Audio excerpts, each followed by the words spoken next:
देखिए, आपका जो माइनर एक्ट है उसमें आपका चौथा कानून पढ़ाया जा रहा है।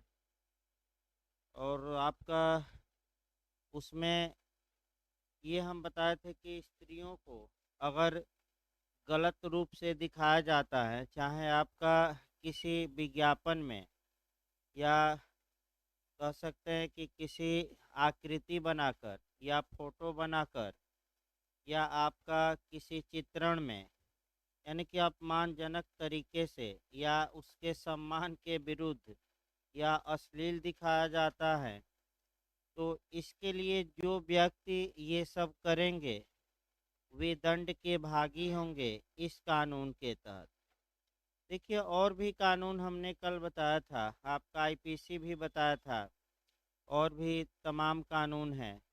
इसके बाद हमने बताया था कि इस कानून का कॉन्स्टिट्यूशनल बेस क्या है, यानी कि क्या राज्य स्त्रियों के लिए अलग से कानून बनाने की क्षमता रखता है कि नहीं।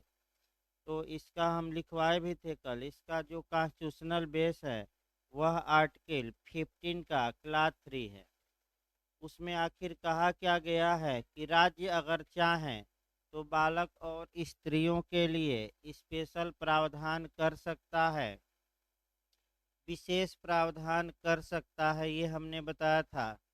तो जितने बालकों के बारे में आपका अलग कानून बना है या महिलाओं के बारे में, चाहे डोमेस्टिक वायलेंस हो, चाहे गर्भपात कानून हो, चाहे लिंग परीक्षण हो, और चाहे आपका ये कानून हो, सबका जो कॉन्स्टिट्यूशनल बेस होगा बालक और स्त्रियों के बारे में, वह एक ही आर्टिकल आपका मुख्य होगा 15 का क्लास 3। जहाँ भी आए, जैसे डोमेस्टिक वायलेंस चलेगा उसमें भी ये बताना पड़ेगा कि केवल महिलाओं के प्रति जो डोमेस्टिक वायलेंस या घरेलू हिंसा होती है उसी को दंडनीय बनाया गया है।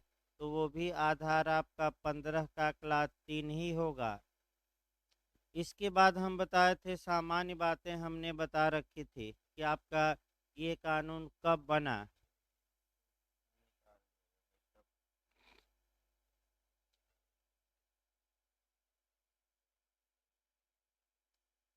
ये निर्माण की तिथि हमने बता रखी थी। इसके बाद आपका जो बताया गया था प्रवर्तन तिथि, निर्माण की तिथि 23 दिसंबर 1986, यानी कि 23 दिसंबर 1986 है। इसके बाद हमने आपका बताया था जो पूछा जा सकता है, इन्फोर्समेंट डेट पूछा जा सकता है, चांस रहता है। तो वह हमने बताया था, यह कानून कब लागू हुआ, तो 2 अक्टूबर 1987 को। इसके बाद आपका इस कानून में कुल कितने सेक्शन है पूछ सकता है, तो आपका 10 सेक्शन है।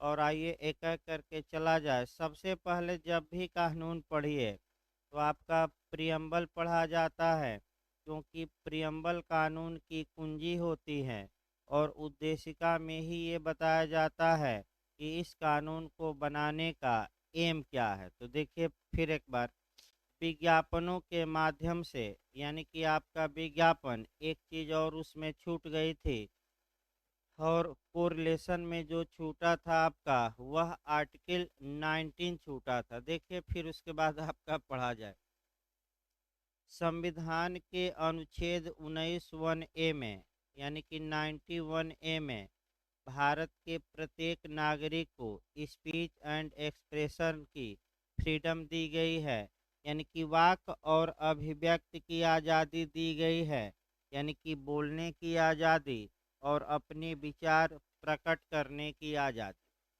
जहाँ तक स्वतंत्रताओं की बात है, ये स्वतंत्रताओं का क्रोड माना जाता है, यानी कि मूल अधिकारों का हम क्रोड कह सकते हैं, क्योंकि जो अपने विचार प्रकट करने की आज़ादी है, आपका ये स्वतंत्रताओं का क्रोड भी कहा जाता है, धुरी भी। अब ये है कि आप वाक और अभिव्यक्ति की स्वतंत्रता को व्यापक रूप सुप्रीम कोर्ट द्वारा दिया गया है, और उसमें आपका विज्ञापन भी एक समाहित है, यानी कि आपका समाचार पत्रों की भी स्वतंत्रता समाहित है। आप अपना प्रचार भी कर सकते हैं, विज्ञापन भी कर सकते हैं, लेकिन अनुच्छेद 19(1) में जो आज़ादी दी गई है, राज्य उस पर चाहे तो प्रतिबंध भी लगा सकता है। और अनुच्छेद 19 के क्लाज 2 में 8 ऐसी कंडीशन दी गई है जिनके आधार पर राज्य उचित प्रतिबंध लगा सकता है। उसी प्रकार आपको विज्ञापन की भी आज़ादी है, लेकिन ऐसा विज्ञापन न करिए जिसमें किसी महिला या स्त्री को आपका गलत रूप में पेश करिए। भाई प्रतिबंध लगाया जा सकता है, यानी कि इसको आपको शुद्ध रूप से आपका 19(1) से भी जोड़ना है, क्योंकि वहाँ विज्ञापन की आज़ादी है। तो ये प्रतिबंध आपका कानून लगाता है कि विज्ञापन आप करिए, लेकिन विज्ञापन के माध्यम से ऐसा प्रचार न करिए जिससे कि स्त्री की आपका माने स्त्री को गलत रूप में आप प्रस्तुत करिए। इस पर रोक कानून लगाता है। अगर आपने ऐसा विज्ञापन किया है तो आप इस कानून के तहत दंड के भागी होंगे। आपका यानी कि मूल अधिकार तो आपको प्राप्त है, लेकिन मूल अधिकार अप्रतिबंधित नहीं है, उस पर क्या लगाए गए हैं? प्रतिबंध, तमाम कानूनों द्वारा और संविधान द्वारा भी। अब देखिए, यानी कि विज्ञापनों के माध्यम से या प्रकाशनों या लेखों या रंग चित्र या आकृतियों से या यानी कि आपका कार्टून बनाकर या सोशल मीडिया पर आपका चित्र बनाकर जो भी कहिए, या किसी अन्य रीत से स्त्रियों के अशिष्ट रूपण माने स्त्रियों को गलत रूप से क्या करना? प्रस्तुत रूपण का प्रतिषेध करना, यानी कि इनको रोकना और उससे संबंधित आपका बातों के लिए प्रावधान करने के लिए, यानी कि जो व्यक्ति ऐसी सामग्री बनाता है या ऐसे चित्र रेखाएं या ऐसी आकृतियां बनाता है जो स्त्रियों को गलत रूप में पेश करता है, तो उसके विरुद्ध क्या किया जा सकता है, क्या कार्यवाही की जा सकती है। इससे संबंधित जो बातें हैं उसी के लिए यह कानून बना है। जैसे आपने डावरी एक्ट पढ़ा, उसका भी प्रियम्बल याद रखिएगा। पूछा जाता है कि दहेज अधिनियम का उद्देश्य क्या था, तो डावरी को लेना प्रतिषिद्ध करना, प्रोविटेट करना कि देना कि दोनों, तो दहेज लेना और देना दोनों। उसी प्रकार इस कानून का भी उद्देश्य है कि विज्ञापन के माध्यम से या लेख के माध्यम से, किताब छापने के माध्यम से, रंग चित्र के माध्यम से, कार्टून के माध्यम से आप स्त्रियों को समाज में गलत तरीके से पेश न करिए। अगर करते हैं तो ये कानून उस पर रोक लगाता है और ऐसा व्यक्ति दंड का क्या होगा? भागी। देखिए धारा 1 आपका, चलिए, किसी भी कानून का सेक्शन जो 1 होता है वह आपका 3 बातें बताता है। इस कानून में भी वही बातें बताई गई हैं। पहले तो उस कानून का नाम बताया जाता है, तो कानून का नाम आपका लिखवा ही दिया गया है। दूसरा विस्तार, विस्तार वर्तमान समय में इस कानून का विस्तार संपूर्ण भारत में है, ये याद रखना है। तीसरा जो महत्वपूर्ण होता है प्रवर्तन तिथि, यानी कि किस तारीख को वह कानून लागू हुआ, तो लागू करना केंद्रीय सरकार की जिम्मेदारी है। तो केंद्रीय सरकार ने इसे लागू किया और 2 अक्टूबर 1987, ये याद रखिएगा। अब आ जाइए धारा 2। धारा 2 से क्वेश्चन आपका बन सकता है। देखिए सेक्शन 2A में आपका विज्ञापन आपका परिभाषित किया गया है। तो विज्ञापन किस माध्यम से किया जा सकता है? पहला क्वेश्चन आपका ये बन सकता है कि विज्ञापन की परिभाषा आपका कह सकते हैं कि स्त्री अशिष्ट रूपण प्रतिषेध अधिनियम 1986 की किस धारा में दिया गया है? तो आपका जवाब रहेगा 2A में।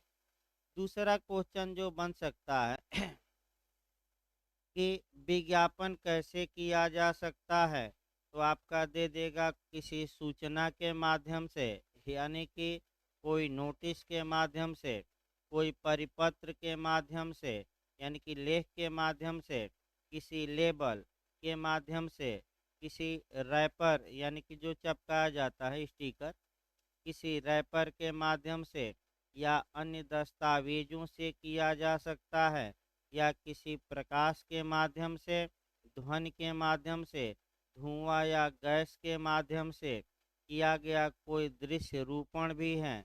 तो वर्तमान समय में आप लोग देख रहे हैं कि जो कार्टून बन रहे हैं, आपका पहले तो आपका फिल्में चलती थी, लेकिन वर्तमान समय में आप देखिए तकनीक आपका काफ़ी विकास कर गया है। और तकनीक के विकास के माने पर्दा उधर लगा रहता है, इधर से फोकस दिया जाता है, और आपका कह सकते हैं गैस छोड़ी गई, या आपका प्रकाश माने भेजा गया पर्दे पर, और पर्दे पर जो फिल्म माने चलती रहती है वह कार्टून के रूप में प्रस्तुत होती है। यानी कि आप देखे होंगे कि आपका केवल चमक रहता है और उस माध्यम से वे फिल्में चलती हैं। तो ऐसी दशा में आप चाहें, आप समाज माने प्रचार किस माध्यम से कर सकते हैं, तो बहुत व्यापक माध्यम है, इलेक्ट्रॉनिक माध्यम भी, और दस्तावेजी माध्यम भी, रैपर भी, लेबल भी, किताब के माध्यम से भी, लिखकर भी कर सकते हैं, सोशल मीडिया से कर सकते हैं, और किसी को आप सूचना भेज कर भी कर सकते हैं। बहुत उपाय हैं इसमें। इसके बाद आपका वितरण, यानी कि डिस्ट्रीब्यूशन क्या होता है, टू बी में परिभाषित है। तो वितरण का मतलब ये हुआ कि नमूने के तौर पर, हाँ बताइए।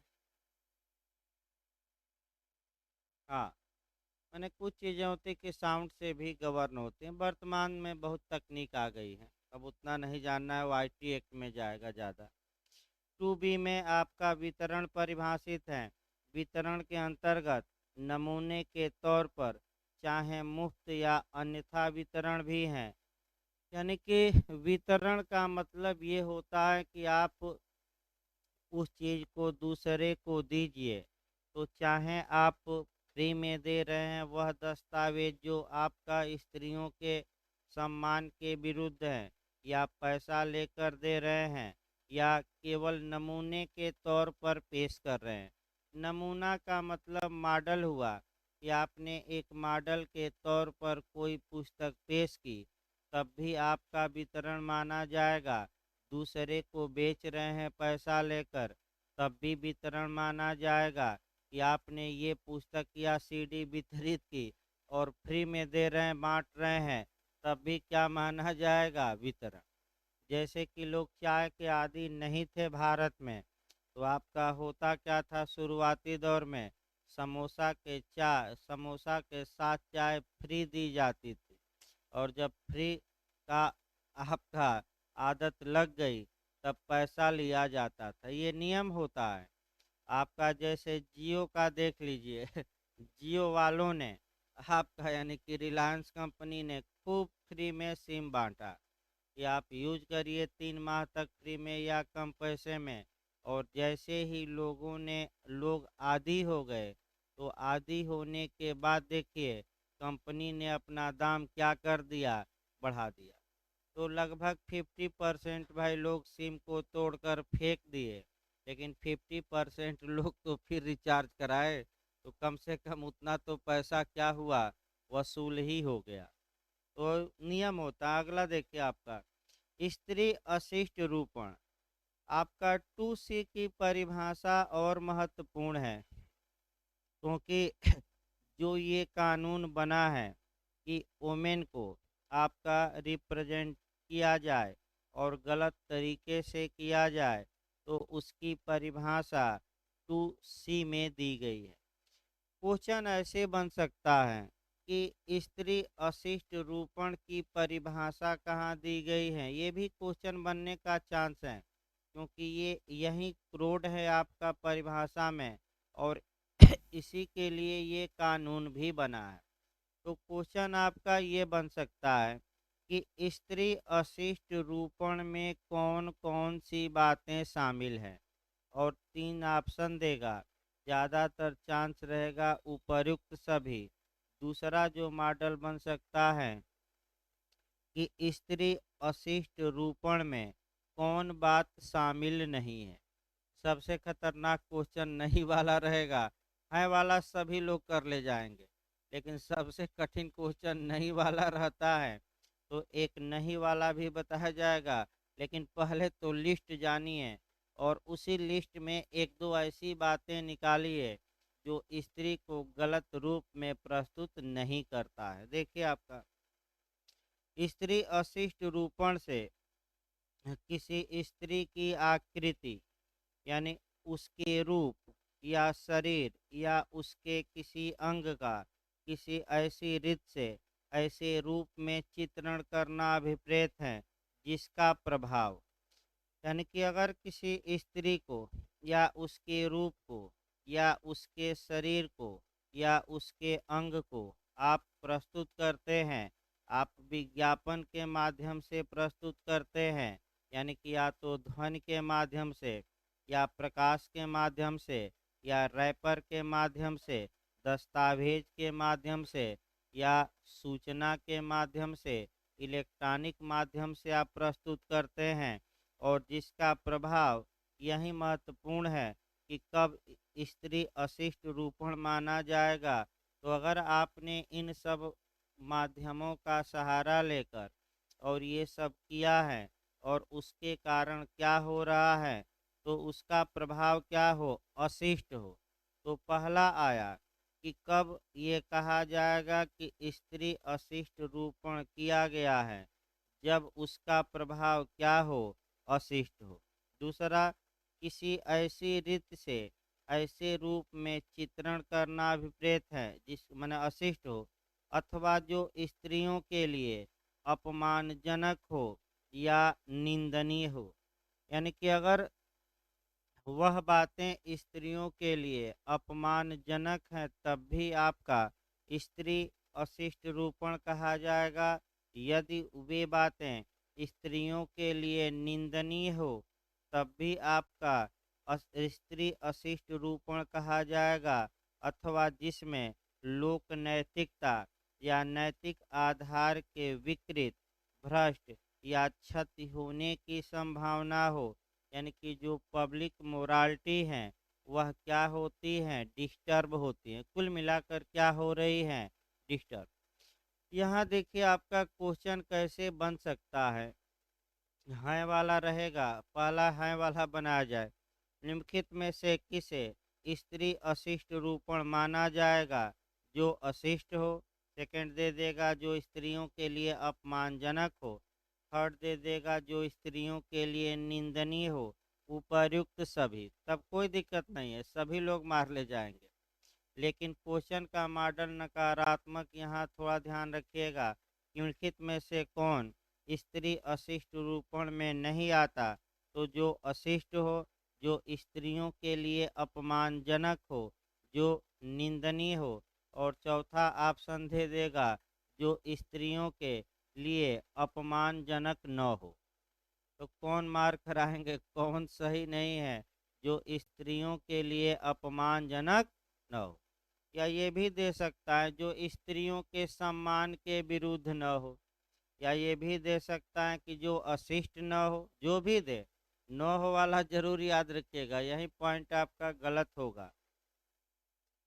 देखिए आपका, या ये दे सकता है कि जिससे लोक नैतिकता डिस्टर्ब न होती हो, तो वह भी आपका स्त्री अशिष्ट रूपण में शामिल नहीं माना जाएगा। अगला देखिए लेबल। लेबल भी पूछ सकता है कि लेबल का मतलब क्या होता है। तो लेबल का मतलब हुआ आपका, कह सकते हैं कोई लिखित, चिन्हित, स्टाम्पित, मुद्रित, चित्रित विषय वस्तु अभिप्रेत है जो किसी पैकेज पर चिपकाई गई है या उस पर दिखाई दे रही है। यानी कि आप भी देखते हैं, जाते हैं कपड़ा खरीदने, तो पहले लेबल देखते हैं कि किस कंपनी का लेबल है। तो अगर किसी कार्टून पर या किसी आपका कह सकते हैं शर्ट पर या किसी पैंट पर ऐसा लेबल लगाया गया है या चिपकाया गया है या चित्र बनाकर दिखाया गया है। तो आजकल जैसे कि लोग आपका टी शर्ट पहन रहे हैं तो उस पर भी चित्र छपा रहता है, क्या वह लेबल में शामिल माना जाएगा कि नहीं? और जो स्टिकर छपा रहता है वो भी लेबल में। यानी कि इसका मतलब ये है कि लेबल के अंतर्गत क्या आता है, तो या तो उस पर क्या मारा गया हो मोहर यानी कि स्टाम्प, या आपका चिन्हित चिन्ह बनाया गया हो, या चित्र बनाया गया हो, या चपकाया गया हो, या कह सकते हैं कि आपका दिखाया गया हो। और क्या-क्या लेबल के अंतर्गत ये आएगा, और लेबल में आपने क्या दिखाया है, स्त्री अशिष्ट रूपण दिखाया है, यानी कि ऐसी बात आपने दिखाई है जो स्त्रियों के सम्मान के विरुद्ध हो, जो निंदनीय हो, जो अशिष्ट हो, या जो लोक नैतिकता को हानि पहुंचाती है, तो हम कहेंगे कि आपने स्त्री अशिष्ट रूपण का क्या लगा दिया है, लेबल। इसके बाद आपका पैकेज। पैकेज का मतलब भाई देख ही रहे हैं कि तमाम चीज़ों में पैकेज किया जाता है, टीन में भी दफ्ती में भी, आपका कह सकते हैं कि पॉलीथीन में भी, कागज़ में भी। तो पैकेट का मतलब क्या हुआ, तो बॉक्स में पैकेट करिए, कार्टून में करिए, टीन में करिए, या अन्य पात्र में करिए। तो क्या पॉलीथीन में पैकेज कर दिया गया पैक, तो वह पैकेज माना जाएगा कि नहीं? अन्य में आ ही जाएगा। अन्य पात्र का मतलब ये हुआ कि डिब्बा हुआ, डुबकी हुई, सब में आप पैकेज करिए, सब पैकेज है।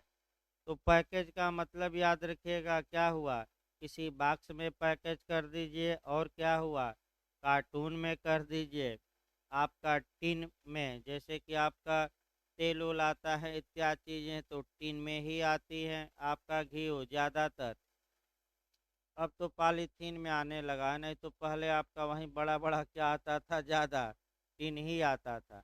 और टिन पर लेबल लगा दीजिए जिससे स्त्री को गलत रूप में क्या किया गया है, प्रस्तुत।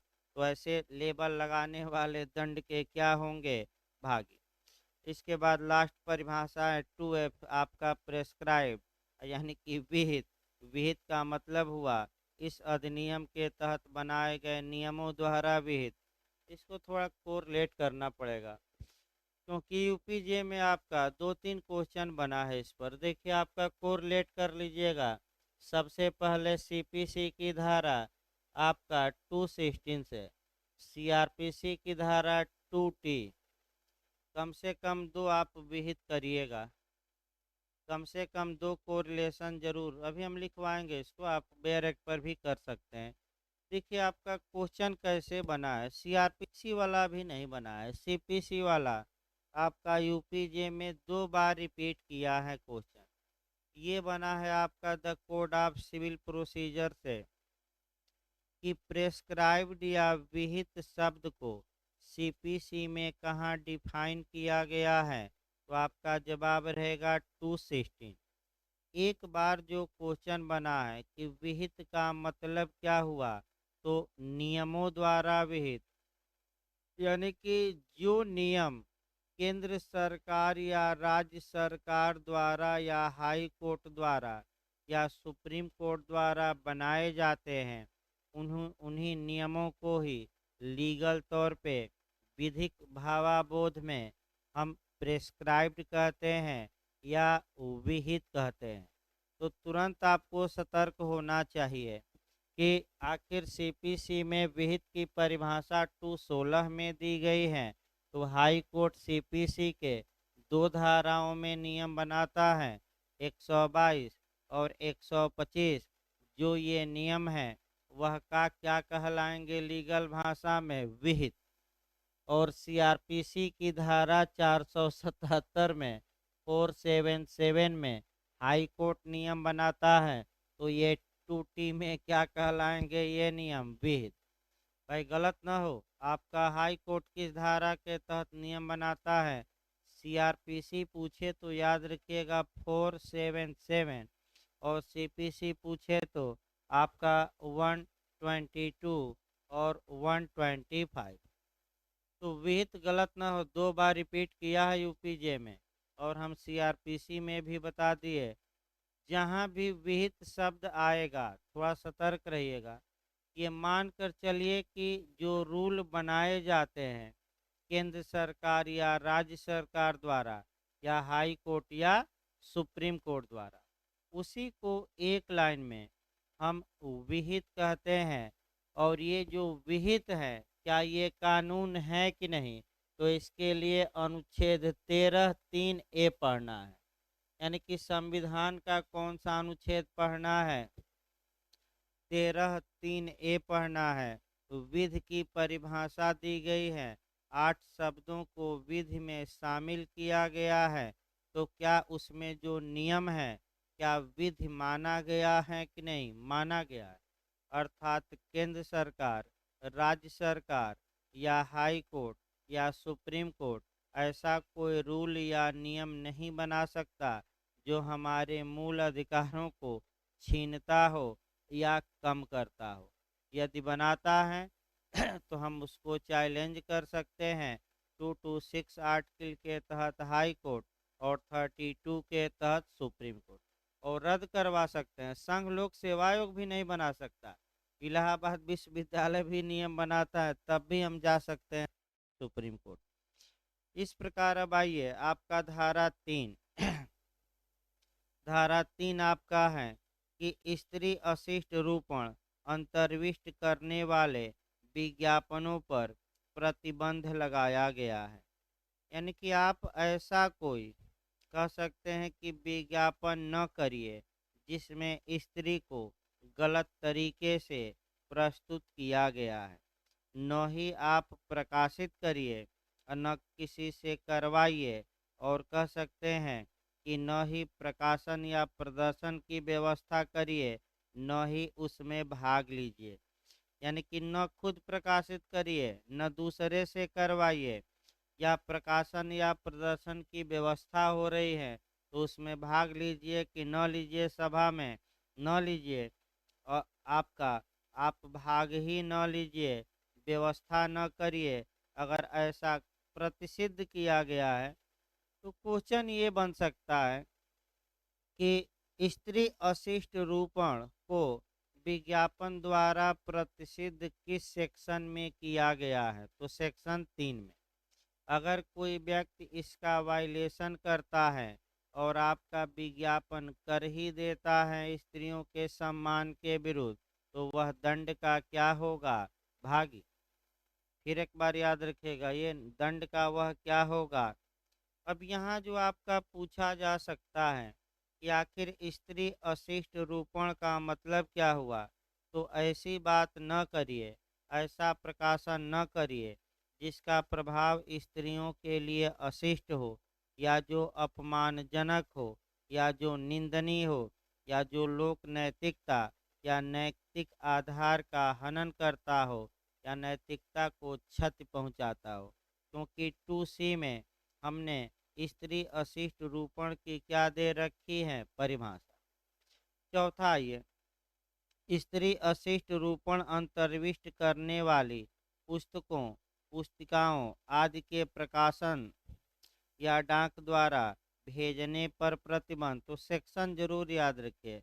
अगर विज्ञापन पर प्रतिबंध पूछे तो सेक्शन 3 मारिएगा, और अगर प्रकाशन या डाक द्वारा भेजने पर प्रतिबंध पूछे तो 4 मारिए। यानी कि आप प्रकाशित न करिए ऐसी पुस्तक, स्लाइड पर न चलाइए, या आप ऐसा चित्र न बनाइए, या किसी को चित्र बनाकर आपका स्त्री को गलत रूप में पेश करके चित्र बनाकर डाक द्वारा या सोशल मीडिया द्वारा न भेजिए। फोटो तो भेजने पर रोक लगाई गई है। देखिए धारा 4 आपका, कोई व्यक्ति कोई ऐसी पुस्तक, पुस्तिका, कागज पत्र, स्लाइड,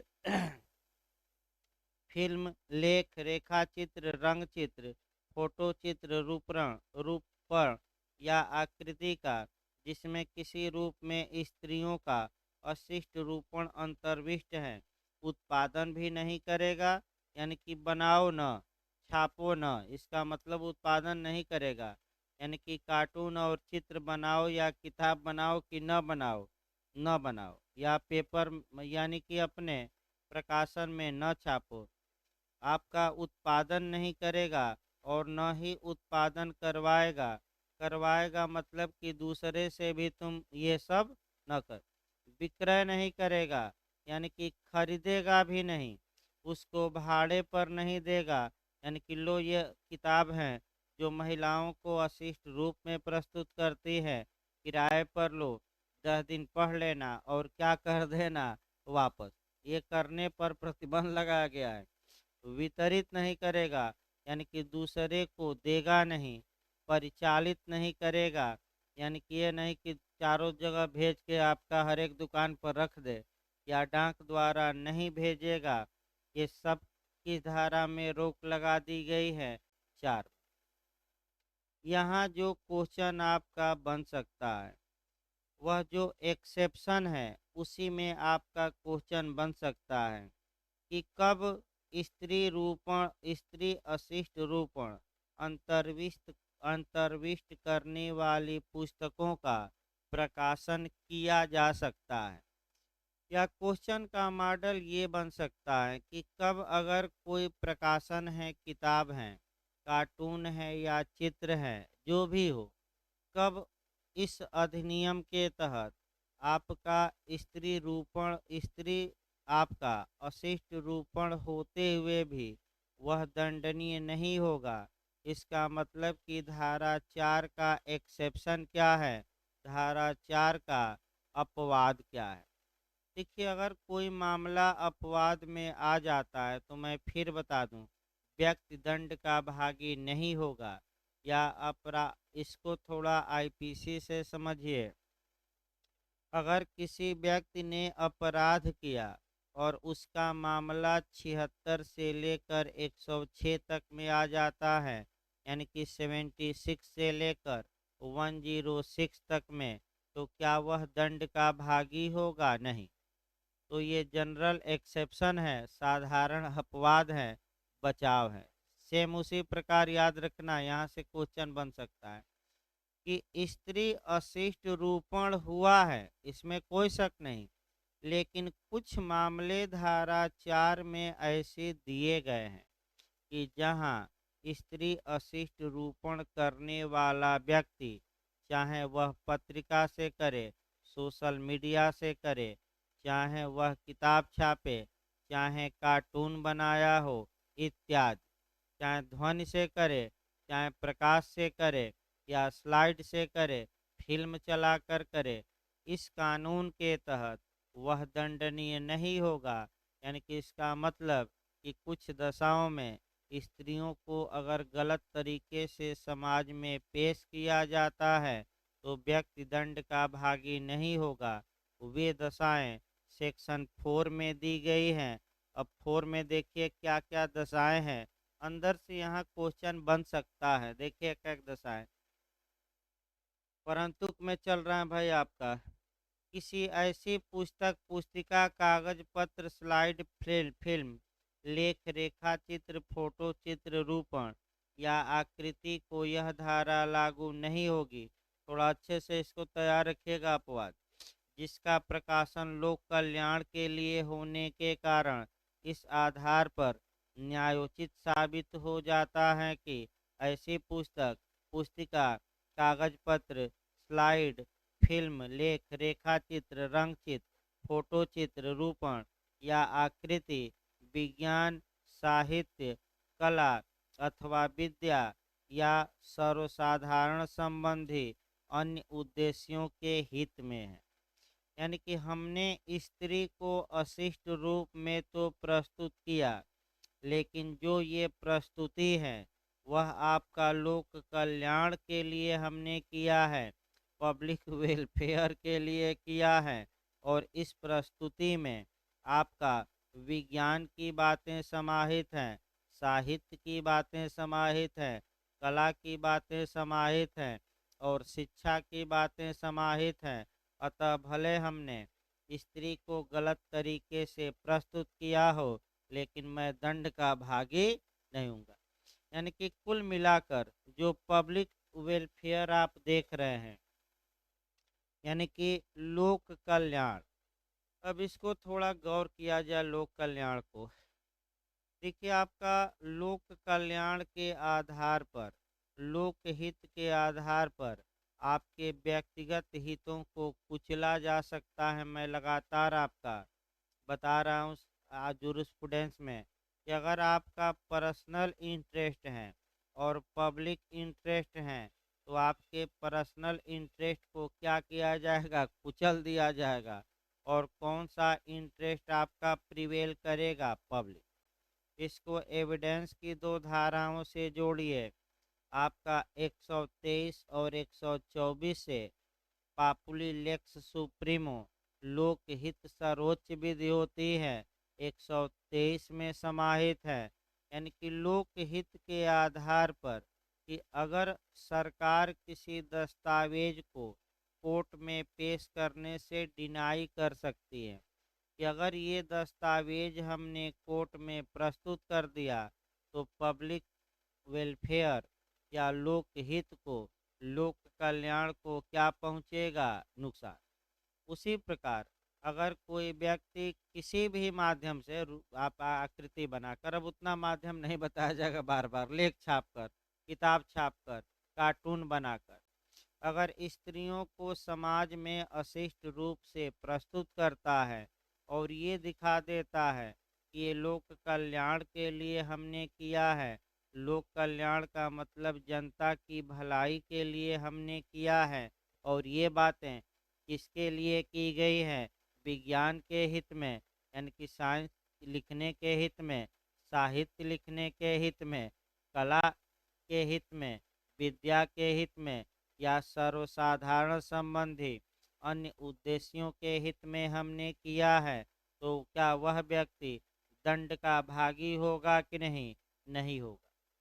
तो पहला क्या हो गया, आप लोक कल्याण शॉर्टकट में ये समझिएगा कि किसके लिए, लेकिन इसका व्यापक रूप है कि लोक कल्याण में कौन कौन कल्याण, विज्ञान के लिए, दूसरा क्या है साहित्य के लिए, तीसरा क्या है आर्ट के लिए, चौथा आपका एजुकेशन के लिए, या उद्देश्यों अन्य उद्देश्यों के लिए, सर्वसाधारण माने आम जनता की भलाई के लिए, अन्य उद्देश्य जो है उसके लिए हमने किया है। तो पहला अपवाद रखिए, लोक कल्याण में अगर छापा जा रहा है ये सब, तो व्यक्ति दंड का भागी। दूसरा देखिए आपका, जो सद्भाव पूर्वक धार्मिक प्रयोजन रख के लिए रखी या उपयोग में लाई जाती है। अब यहाँ भी बहुत महत्वपूर्ण है, गुड फेथ में, यानी कि जो आपका पुस्तिका गुड फेथ में या सद्भावना पूर्वक या बोनाफाइड में रखी गई है, और किस उद्देश्य के लिए रखी गई है, आपका धार्मिक।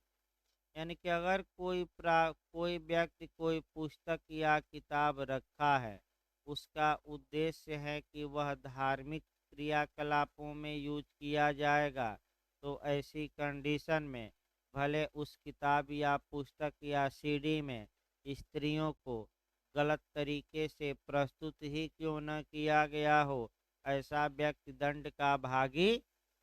तो दो अपवाद अब तक मिले, पहला अपवाद मिला लोक कल्याण के लिए, और दूसरा किसके लिए, धार्मिक प्रयोजन। ऐसे याद करना, पहला कौन सा अपवाद था, लोक कल्याण, दूसरा कौन सा मिला, धार्मिक प्रयोजन के लिए। दुर्भावना में रखा है कि सद्भावना में, सद्भावना शब्द आईपीसी की 21 धारा में परिभाषित है, 52 में नकारात्मक परिभाषित किया गया कि सकारात्मक, नकारात्मक। अगला देखिए आपका खंड ख, किसी ऐसे रूपण को लागू नहीं होगी। यानी कि आपका फिर दो अपवाद इसमें भी दिए गए हैं।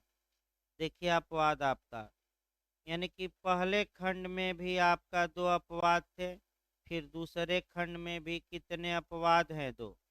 प्राचीन संस्मारक तथा पुरातत्वीय स्थल और अवशेष अधिनियम 1958 के अर्थ में किसी प्राचीन संस्मारक पर या उसमें, या किसी मंदिर पर, या उसमें या मूर्तियों के प्रवहन के उपयोग में लाए जाने वाले या किसी धार्मिक प्रयोजन के लिए रखे या उपयोग में लाए जाने वाले किसी रथ पर तक्षित उत्कीर्ण रंग चित्र या अन्यथा कलाकृतियां बनाई गई हैं और वह कलाकृतियां यदि स्त्रियों को अशिष्ट रूप से प्रस्तुत भी करती है तो ऐसा कलाकृति रखने वाला या बनाने वाला या फोटो इसका रखने वाला दंड का भागी होगा कि नहीं? नहीं होगा। अब इसको आप शुद्ध रूप से जोड़ सकते हैं खजुराहो से, तमाम जगह से, लेकिन एक जोड़िए केवल। भाई तमाम है उदाहरण, लेकिन उदाहरण आपका खजुराहो की जहाँ तक बात है, तमाम जो चित्र है वह आपका नंगे हैं। तो ऐसी दशा में अगर कोई व्यक्ति उसका फोटो खींच ही लेता है या अगर वह नंगे चित्र है और कोई व्यक्ति उसका फोटो खींच लेता है इत्यादि, तो क्या वह दंड का भागी होगा कि नहीं?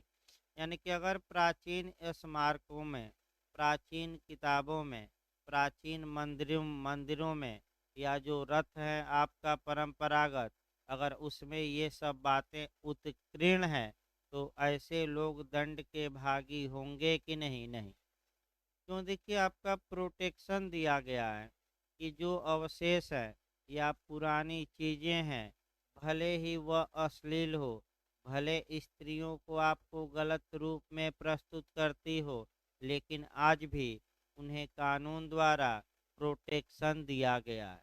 और किस खंड में दिया गया है? शुद्ध रूप से बी। और तीसरा, फिल्म में आ जाइए, किसी ऐसी फिल्म को लागू नहीं होगी जिसकी बाबत चलचित्र अधिनियम 1952 के भाग 2 के उपबंध लागू होते हैं।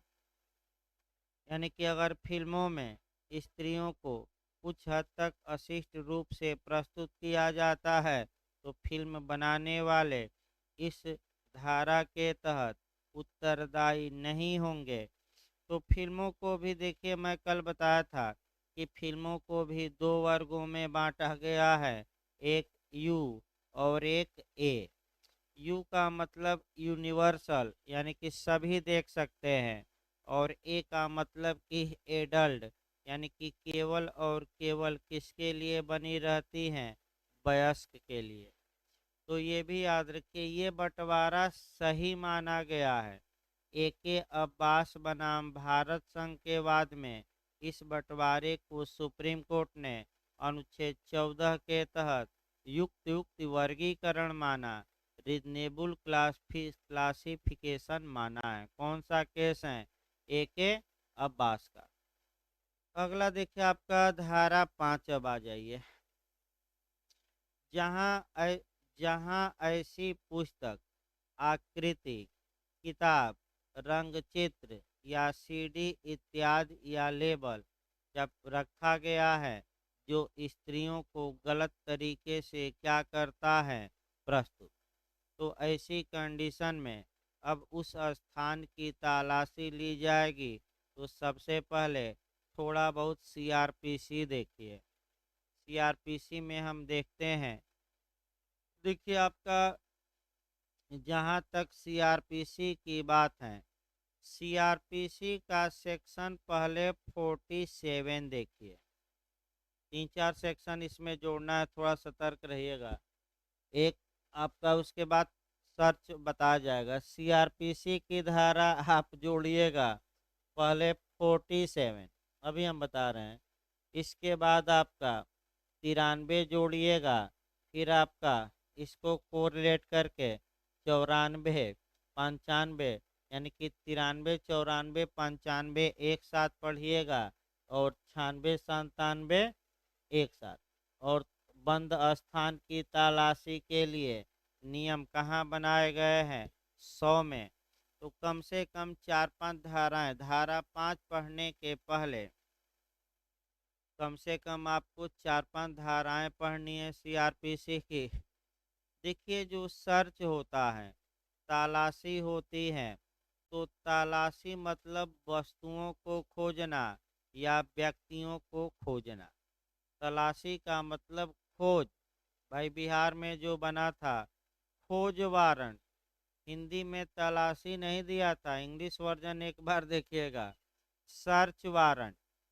तो बिहार में जो बना वह आपका तलाशी नहीं लिखता है, बिहार लिखता है खोज वारंट। तो भाई सतर्क रहिए, खोज वारंट का मतलब ये हुआ कि तलाशी वारंट। देखिए, तलाशी वारंट शब्द को सीआरपीसी की किस धारा में परिभाषित किया गया है, ऐसा क्वेश्चन भी यूपीएपीओ में आ चुका है। तो न तो वारंट को परिभाषित किया गया है, न ही तलाशी वारंट को। यानी कि धारा 2 में सीआरपीसी के सेक्शन 2 में न तो आपका वारंट को परिभाषित किया गया है, न ही तलाशी शब्द को, और न ही तलाशी वारंट को। तो तलाशी वारंट होता क्या है, दो लाइन अपनी परिभाषा आप बनाएंगे। जब न्यायालय किसी व्यक्ति को आदेशित करता है कि वह किसी स्थान की तलाशी ले और उस स्थान में पाई गई चीज़ों को न्यायालय में प्रस्तुत करे, या किसी व्यक्ति की तलाशी ले और उस व्यक्ति को खोज कर न्यायालय में सशरीर क्या करे, प्रस्तुत करे। तो बताइए, तलाशी किसकी ली जाती है, व्यक्ति को खोजा जाएगा कि वस्तु को, कि दोनों को? दोनों को। अगर पुलिस को लगता है कि हम न्यायालय से आदेश लेने जाएंगे, तब तक तो आपका तलाशी का उद्देश्य ही विफल हो जाएगा। यानी कि व्यक्ति भाग जाएगा, या लेबल ओबल लेकर पुस्तिका उस्तिका जो ये है क्या होगा, भाग जाएगा कि रहेगा? जब हम जाएं कोर्ट में, 1 दिन का 2 दिन का समय लग जाएगा, कोर्ट बंद है तो 10 दिन भी लग सकता है। तब तक तो रैपर वैपर लेकर, किताब उताब लेकर, सीडी उडी लेकर वह क्या हो जाएगा, फरार हो जाएगा। तो ऐसी कंडीशन में अगर तलाशी का उद्देश्य ही विफल हो जाए, तो सीआरपीसी की धारा पहले 47 देखिए। 47 ये बताती है कि अगर तलाशी तत्काल आवश्यक हो तो वारंट के बिना भी पुलिस घर में जाकर और तलाशी ले सकती है। यानी कि वारंट की आवश्यकता नहीं है, न्यायालय के किसी भी आदेश की आवश्यकता नहीं है। तो क्या वारंट के बिना तलाशी हो सकती है कि नहीं? हो सकती हैं। कौन सी धारा? सीआरपीसी की 47। अब आइए, जहाँ तक अगर चीज़ों या वस्तुओं या दस्तावेजों को खुजवाना है, तो सर्च वारंट का प्रावधान 3 धाराओं में किया गया है। सीआरपीसी की धारा 93 सामान्य धारा है, 94 और 95। अगर अश्लील बातें रखी गई हैं तो 95 आ जाएगी, चुराई हुई बातें इत्यादि हैं तो 94, और सामान्य नियम किस में है, 93। तो अगर राजद्रोहात्मक बातें लिखी गई हो, अश्लील बातें लिखी गई हो, धर्म की भावनाओं को भड़काने वाली बातें किताबों में लिखी गई हो, तब 95। चुराई हुई संपत्ति रखी गई है तो 94, और सामान्यतः तलाशी वारंट 93। तो जनरली सर्च वारंट की धारा में 94, चुराई हुई संपत्ति की तलाशी 94, और अश्लील या देशद्रोही बातों को की बातों की तलाशी मैंने पुस्तक या पत्रिका तो 95। व्यक्ति की तलाशी के लिए 2 सेक्शन बना है, एक 97 और दूसरा 98। 98 शुद्ध रूप से पूछा जाता है, स्त्रियों की तलाशी के लिए है। अब एक क्वेश्चन यहाँ निश्चित तौर पे आपका बन रहा है, वह 97 से बन रहा है। हो सकता है 98 अब पूछ ले आगे, क्योंकि 97 लगातार रिपीट कर रहा है क्वेश्चन कि सीआरपीसी की कौन सी धारा हैबियस कार्पस या बंदी प्रत्यक्षीकरण रिट के प्रकृति की है, रिट के समान है। तो आपका जवाब रहेगा 97। फिर एक बार याद रखिए, हैबियस कार्पस रिट के समान कौन सा सेक्शन है? तो आपका जवाब रहेगा 97। स्त्रियों की तलाशी के लिए स्पेशल प्रावधान किस सेक्शन में? तो एक धारा आगे बढ़ जाइएगा, 98। स्त्रियों के लिए कौन सी धारा है सीआरपीसी की? 98। और बंद स्थान की तलाशी कैसे ली जाएगी? तो 100। कौन सी धारा? सब धाराएं एक साथ पढ़िए और कोई उपाय नहीं है भाई, आपका पढ़ना ही होगा। अब अनमने ढंग से नहीं, मन से पढ़ना होगा, क्योंकि मैं फिर बता दूं, दिल्ली से दौलताबाद के लोग इस वैकेंसी पर लगे हैं। और आप तभी आगे बढ़ेंगे जब मन से लगेंगे और एक एक छोटी छोटी बातें जो दो चार मैं बताता हूँ वहीं आपको आगे बढ़ाएंगे। पढ़ने को तो सब पढ़ रहे हैं, लेकिन दो चार जो टेक्निकल बात बताई जा रही हैं बीच बीच में कोरिलेट करके, यही कोरिलेशन से आपका 20-25 क्वेश्चन निश्चित रूप से मिलेगा। अब तक के इतिहास में कभी 20 मिला है तो कभी 25 क्वेश्चन कोरिलेशन से मिला है, और यही आपको अच्छे से तैयार भी करना है। तो बंद स्थान की तलाशी किस सेक्शन में? 100। तो अगर मान लीजिए कि आपका इसी कमरे की तलाशी लेनी है और अंदर से बंद करके हम बैठ गए, तो पुलिस आएगी तो क्या करेगी? तो पहले तोड़ दे दरवाजा की खटखटाए, और न खोला जाए तो तोड़ दे। स्त्री की तलाशी शरीर की लेनी है तो किसके द्वारा? स्त्री पुलिस द्वारा। अगर कोई ऐसी स्त्री घर में है जो प्रथाओं के अनुसार बाहर नहीं निकलती, तो उसको बाहर निकलने का पूरा क्या दिया जाएगा? तो हाँ, मौका। आपका तलाशी ली जाएगी तो गवाहों की अनुपस्थिति में कि उपस्थिति में? तो कम से कम कितने गवाह? 2। यही है आपका। न खोले तो तोड़ ओड़ दीजिए, फिर बाहर से बंद कर दिया तो अंदर से तोड़ कर निकल जाए पुलिस। यही सब लिखना रहता है। आगे देखिए भाई आपका। अब देखिए, अब सही रहेगा। प्रवेश करने और तलाशी लेने की शक्ति किस सेक्शन में दी गई है? तो सेक्शन पहले याद रखिए। प्रवेश करना और क्या लेना? तलाशी। तो देखिए सेक्शन याद रखिएगा 5 में। अब ये ना पूछिएगा तलाशी क्या है। तलाशी मैंने जहाँ जहाँ रैपर लेबल और आकृति चित्र बनाकर रखा गया है किताब, सबको क्या किया जाएगा?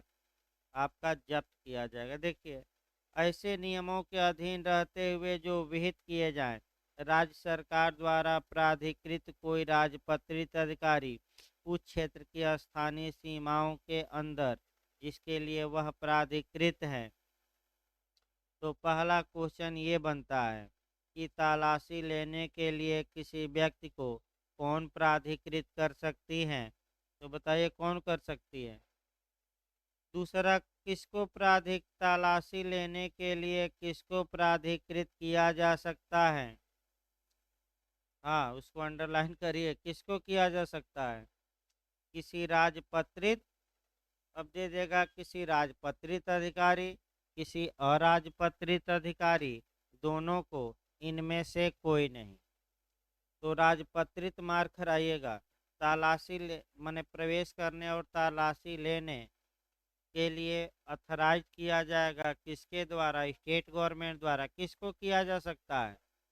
एकदम रट कर जाएगा, राजपत्रित अधिकारी को। अगला शब्द, 2 क्वेश्चन तो यहीं से आपका निकल गया पीटी का। अब ये देखिए, किसी ऐसे स्थान में जिसमें उसके पास यह विश्वास करने का कारण है कि इस अधिनियम के तहत कोई अपराध किया गया है, यानी कि स्त्री को गलत ढंग से प्रस्तुत करने वाली सामग्री रखी गई है या छापी जा रही हैं या वहां से वितरित की जा रही हैं, जो भी हो या किया जा रहा है, ऐसे सहायकों के साथ यदि कोई हो जिन्हें वह आवश्यक समझे, सभी उचित समयों पर प्रवेश कर सकेगा और उसकी तलाशी ले सकेगा। तो फिर एक बार आया कि प्रवेश करना और तलाशी लेना कब किया जा सकता है? दिन में, रात में, दोनों समय में, यानी कि आपका यही पूछ सकता है। तो कब तलाशी लिया जा सकता है प्रवेश करके? तो सभी उचित समयों पर, एक लाइन याद रखिए, सभी उचित समयों पर वह क्या कर सकेगा, प्रवेश, और उसकी क्या ले सकेगा, तलाशी। देखिए, जहाँ तक सीआरपीसी और सीपीसी की बात है, थोड़ा एक अंतर समझिए। अगर आपराधिक मामला है तब किसी भी समय प्रवेश किया जा सकता है, चाहे रात हो या दिन हो। वैसे पुलिस ज़्यादातर रात में ही छापा मारती है, लेकिन अगर सिविल मामला है और संपत्ति की कुर्की इत्यादि करनी है तो एक पॉइंट याद रखिए, सूर्यास्त के पश्चात और सूर्योदय के पूर्व किसी घर में तलाशी के लिए या जब्ती के लिए, कुर्की के लिए एंट्री नहीं किया जाएगा। लेकिन ये नियम किसमें केवल हैं, सिविल में। क्रिमिनल में 24 घंटा में कभी भी पुलिस क्या कर सकती है, आपके यहाँ तलाशी ले सकती। तो ये जो हम पढ़ा रहे हैं, ये सिविल कानून नहीं है। कैसा कानून है, क्रिमिनल कानून है। तो पुलिस कभी भी क्या ले सकती है, तलाशी। दूसरा देखिए, कोई ऐसा विज्ञापन अथवा कोई ऐसी पुस्तक, पुस्तिका, कागज पत्र, स्लाइड, फिल्म, लेख, रेखाचित्र, रंग चित्र, फोटो चित्र, रूपण, आकृति अभिगृहित कर सकेगा जिसके बारे में उसके पास यह विश्वास करने का कारण है कि वह इस अधिनियम के किन्हीं उपबंधों का क्या करता है, उल्लंघन। तो क्या केवल तलाशी लेगा कि जब्ती भी करेगा, तो जब्त कर सकता है। खंड सी देखिए, तो जब्त करने का आपका कह सकते हैं अधिकार, प्रवेश करने का अधिकार भी 5 में, तलाशी लेने का अधिकार भी किस में, 5 में, और अभिगृहित माने सीज या जब्त करने का अधिकार भी। अब यहाँ जो क्वेश्चन बनता है कि जो वस्तुएं तलाशी में जब्त की गई हैं वह अधिक राजपत्रित अधिकारी किसको भेजेगा, तो वह भी क्वेश्चन महत्वपूर्ण है। देखिए आगे, खंडकों में उल्लिखित किसी स्थान में पाए गए किसी अभिलेख, रजिस्टर, दस्तावेज या अन्य भौतिक पदार्थ की परीक्षा कर सकेगा यदि उसके पास यह विश्वास करने का कारण है कि उसने इस अधिनियम के तहत दंडनीय अपराध का साक्ष्य प्राप्त हो सकता है, तो उसे अभिगृहित कर सकेगा, जब्त कर सकेगा। यानी कि अगर राजपत्रित अधिकारी को लगता है कि अगर ये वस्तु जब्त हो गई तो ये साक्ष्य में अभियुक्त के खिलाफ क्या हो सकती है, प्रयोग, तो उसे क्या करेगा, जब्त।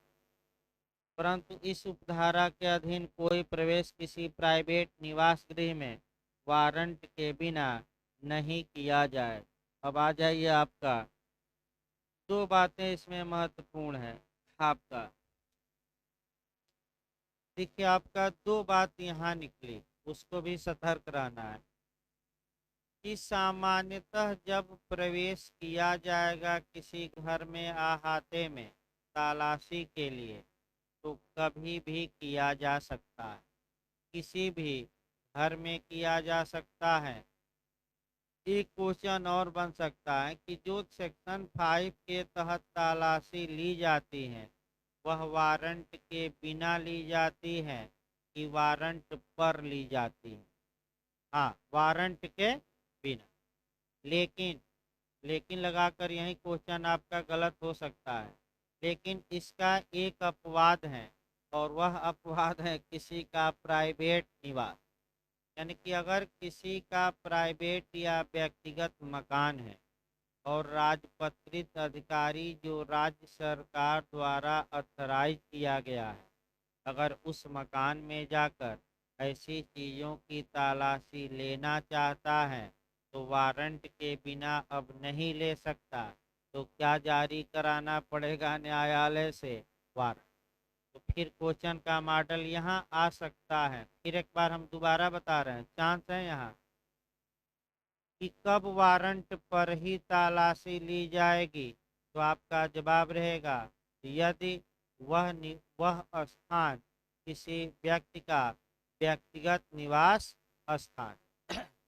अन्यथा सामान्य नियम देखिए, सामान्यतः तलाशी कैसे ली जाएगी, वारंट पर कि वारंट के बिना, वारंट के बिना। लेकिन कब वारंट जारी कराकर ही तलाशी ली जाएगी, जब वह स्थान किसी व्यक्ति का या हो, निवास नहीं, व्यक्तिगत निवास भाई। निवास तो होटल में भी हो सकता है, व्यक्तिगत माने पर्सनल घर। पर्सनल भाई एक शब्द लगा है, व्यक्तिगत बहुत महत्वपूर्ण है ये क्वेश्चन आपका बन सकता है। मैं बता दूं आपका, देखिए तीन चार क्वेश्चन धारा, हाँ एक इसी को जोड़ लीजिएगा। वारंट के बिना तलाशी अगर ली जाती है तो सीआरपीसी की धारा 47 शुद्ध रूप से जोड़िएगा। कौन सी धारा? 47। एक बात याद रखिए, अगर वारंट जारी होता है तब किसी स्थान की तलाशी ली जाती है तो तीन धाराएं बनी हैं, 93, 94 और 55। और व्यक्ति के लिए हमने दो धाराएं कौन कौन सी बता रखी हैं, 97 और बताइए हैबियस कार्पस के नेचर की कौन है, स्त्रियों के लिए स्पेशल कौन है, 98। एकदम भाई जुबान पर होना चाहिए, कंपटीशन देना है तो ये सब धाराएं तो बहुत पूछी जाती हैं। और जाकर साल में देखिए पिछली बार भी पूछा गया था, बिहार ने भी आयोग ने बना ही दिया था एपीओ में कि कौन सी धारा सीआरपीसी की हैबियस कार्पस के नेचर की है, तो 97। आगे देखिए आपका परंतु देखिए अभी आपका दो, परंतु यह और कि इस उपधारा के अधीन अधिग्रहण की शक्ति का प्रयोग किसी ऐसे दस्तावेज वस्तु या चीज के लिए जिसमें ऐसा कोई विज्ञापन अंतर्विष्ट है, उस दस्तावेज वस्तु या चीज के अंतर वस्तु सहित यदि कोई हो किया जा सकेगा, यदि वह विज्ञापन समुद्भूत भृत होने के कारण या अन्यथा उस दस्तावेज वस्तु या चीज से उसकी समग्रता, उपयोगिता या विक्रय मूल्य पर प्रभाव डाले बिना अलग नहीं किया जा सकता। यानी कि अगर कोई किताब उताब है, 4 पेज आपका कह सकते हैं स्त्रियों को गलत तरीके से दिखाती हैं, तो क्या पूरी किताब जब्त की जा सकती है कि नहीं, बताइए तो। की जा सकती हैं, लेकिन कितने पन्ने सुसंगत होंगे किताब के? 4। भाई एविडेंस में भी जोड़िएगा इसको, अगर पूरी किताब 39 से जोड़ना है, यानी कि हम बता दे रहे हैं सेक्शन भी कौन सी धारा से, एविडेंस एक्ट की 39, यानी कि 100 पेज की किताब लिखा और 4 पेज में स्त्रियों को आपका गलत तरीके से प्रस्तुत किया है चित्र बनाकर, तो पूरी किताब जब्त होगी, लेकिन साक्ष्य में सुसंगत कितने पन्ने होंगे? 4। अब न्यायालय एक एक पन्ना थोड़े पढ़ेगा, आपका कितना पन्ना देख लिया, 4 पन्ना। तो कौन सी धारा बताती है कि ये 4 पन्ना ही काम कर जाएगा? तो एविडेंस की एक धारा है, और वह धारा कौन सी है? 39। माने कितना भाग सुसंगत होगा, तो जितना विवादक या सुसंगत तथ्य से क्या है, जुड़ा है, फालतुओं को क्या करिए, बाहर। तो जैसे कि आपका प्री में फालतू लोग क्या हो जाएंगे, बाहर। अगला देखिए खंड 2, सीआरपीसी के उपबंध इस अधिनियम के अधीन किसी तलाशी या अभिग्रहण को जहां तक हो सके लागू होंगे, और वे उक्त संहिता की धारा 94 के अधीन जारी किए गए वारंट के प्राधिकार के अधीन ली गई तलाशी को लागू होंगे। तो 94 आ गया, तो 94 में आखिर है क्या? तो अभी हमने बताया, अगर कूटकृत सिक्का रखा है, अश्लील सामग्री रखी है, या चोरी का माल रखा है इत्यादि, बहुत है, आपका उतना बताना संभव नहीं। चोरी का माल इत्यादि जिस स्थान पर रखा गया है, तो उस स्थान की तलाशी क्या की जा सकती है, ली जा सकती है। तो कौन सी सीआरपीसी की धारा इस कानून के तहत अप्लाई होगी? एक लाइन याद रखिए, 94। अंतिम देखिए, जहाँ कोई व्यक्ति उपधारा 1 के खंड ख या खंड ग के अधीन किसी वस्तु को जब्त करता है, वहाँ वह यथा शीघ्र निकटतम मजिस्ट्रेट को उसकी इत्तला देगा और उस वस्तु की अभिरक्षा के संबंध में उससे आदेश प्राप्त करेगा।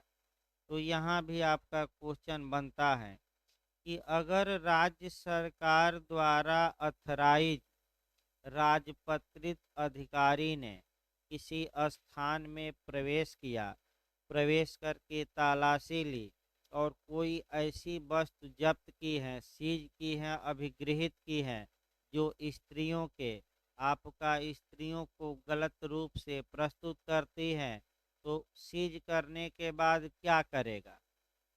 तो किसको भेजेगा? अब चार ऑप्शन देगा: निकटतम मजिस्ट्रेट, प्रथम वर्ग न्यायिक मजिस्ट्रेट, कार्यपालक मजिस्ट्रेट, राज्य सरकार। तो देखिए, पहली वरीयता आपको देनी है जो आपका बेयर एक्ट की भाषा है। यही पॉइंट पकड़ना है।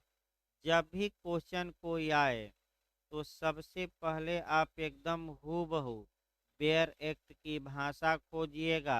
मैं फिर बता दूं, अगर भाषा न मिले तब लेक्चर पर ध्यान दीजिएगा, ये नहीं कि पहले लेक्चर पर ध्यान नहीं।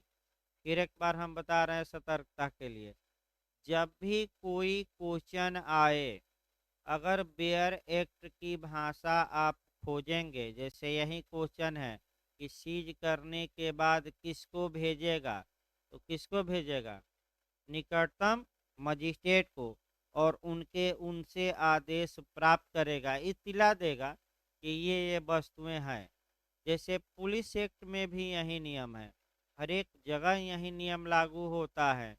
पुलिस एक्ट में है कि धारा आपका 25 में है, 25 में, कि अगर पुलिस किसी लावारिस चल संपत्ति को पाती है तो अपने कब्जे में लेगी और लिस्ट बनाकर किसको भेजेगी? डीएम को, यानी कि जिला मजिस्ट्रेट। तो यहाँ जो राजपत्रित अधिकारी राज्य सरकार द्वारा प्रवेश और तलाशी के लिए आपका प्राधिकृत है, ये किसको भेजेगा? निकटतम मजिस्ट्रेट को। इत्तला देगा कि ये वस्तुएं मिली हैं और उनके आदेश का इंतजार करेगा। तो जो आदेश निकटतम मजिस्ट्रेट देंगे उसका क्या किया जाएगा? पालन। तो पुलिस एक्ट में किसका पालन आदेश करती थी पुलिस? डीएम का। यहाँ किसका करेगी? निकटतम मजिस्ट्रेट। ये नियम हर एक जगह मिलता है, जैसे कि आपका सीआरपीसी की धारा 102 में मिलेगा। मैं बता दूं, सीआरपीसी में मिलेगा, तमाम जगहों पर ये नियम मिलेगा कि पुलिस न्यायालय के आदेश का क्या करेगी? इंतजार। फिर एक बार आपका देखिए इसको, यहाँ से आपका क्वेश्चन बनने का भाई चांस है आपका। फिर देखिए, किसको भेजेगा जरूर याद रखिएगा, तो निकटतम मजिस्ट्रेट। ये नहीं कि आप कोई एक दो हम और कोरिलेट करके बता रहे हैं, क्योंकि बेयर एक्ट की भाषा है। तो जो भी बेयर एक्ट, हाँ देखिए, आपका पिछली बार हेडिंग भी पूछा गया था कि कौन सही है। जैसे कॉन्ट्रैक्ट का सेक्शन 23 पूछा गया था। जो शब्द बेयर एक्ट में संविदा अधिनियम की धारा 23 में लिखा गया है, एकदम हूबहू आपको वही शब्द खोजना है। हल्का हल्का अंतर करके दिया था। फिर आपका दूसरा, जैसे एक उदाहरण हम बता रहे हैं कॉन्ट्रैक्ट में ही, सेक्शन 22 का। अब ये पूछा जाता है कि एक पक्षीय भूल, एक्स पार्टी मिस्टेक का प्रभाव क्या होगा? अब तो सबसे पहले वरीयता बेयर एक्ट को देनी है। बेयर एक्ट ये लिखता है कि कोई संविदा मात्र इस कारण से शून्यकरणीय नहीं होगी, वाइडेबल नहीं होगी कि वह एक पक्षीय भूल के कारण कारित हुई है। तो इसका मतलब ये हुआ कि एक पक्षीय भूल के कारण संविदा शून्यकरणीय नहीं होगी। ठीक है, शून्यकरणीय नहीं होगी तो वैध होगी, लेकिन पहली वरीयता वैध पर नहीं देखना है। पहली वरीयता शुद्ध रूप से बेयर एक्ट की भाषा की शून्यकरणीय नहीं होगी। उसी प्रकार आपका सीआरपीसी में भी क्वेश्चन बनता है आपका 2W में जाकर कि समन मामला कौन है। भाई एकदम बेयर एक्ट की भाषा पहले देखिएगा, ये नहीं कि दिमाग लगा लीजिएगा। जो अपराध हो और वारंट मामला न हो, पहली वरीयता इस पर देनी है। अगर ये वाक्य न रहे तब आप दंड की मात्रा पर देखिएगा। फिर हम बता दें, अगर ये वाक्य न रहे तब किस पर देखना है? सजा। लेकिन पहली वरीयता किसको हमेशा देंगे? तो किसको भेजा जाएगा? लिस्ट आपका सूचना देगा राजपत्रित अधिकारी, निकटतम मजिस्ट्रेट। ये क्वेश्चन आ सकता है। अगला ये सेंशन देखा जाए अब आपका समय हो गया भाई, रेस्ट ले लीजिए, समय भी हो गया। कल आपका सारा, कल देखिए नया कानून भी 15 नया कानून आपका शुरू होगा, डोमेस्टिक वायलेंस। ये समाप्त हो जाएगा कल। बहुत ज़्यादा, दो धाराएं आपका तीन पढ़नी है और एक दो धाराओं में नियम बनाकर सद्भावना पूर्वक कार्य करा देना है। तो जमानती और संज्ञेय रेस्ट के लिए तो अंतर्राष्ट्रीय संगठन चलेगा भाई, क्योंकि समय भी आज देखिए, कल भी आपका 10 बजे से क्लास चलेगा भाई। थोड़ा पुलिस एक्ट दो क्वेश्चन बचे हैं, तो आपका 9, चूंकि इंग्लिश शुरू हो गए हैं सुबह, तो 9 बजे से 10 बजे तक पुलिस एक्ट चलेगा। आज कुछ कारणों से नहीं चल पाया। और क्लास आपका कल भी ला की क्लास 10 बजे ही चलेगी, और परसों से शेड्यूल अभी सही होगा, यानी कि कल भी 10 बजे ही आना है। क्योंकि बीच में आपका पुलिस एक थोड़ा बचा है, दो तीन क्वेश्चन, उसको कल लिखवा दिया जाए। 9 से परीक्षा है, समय उसमें बचा नहीं।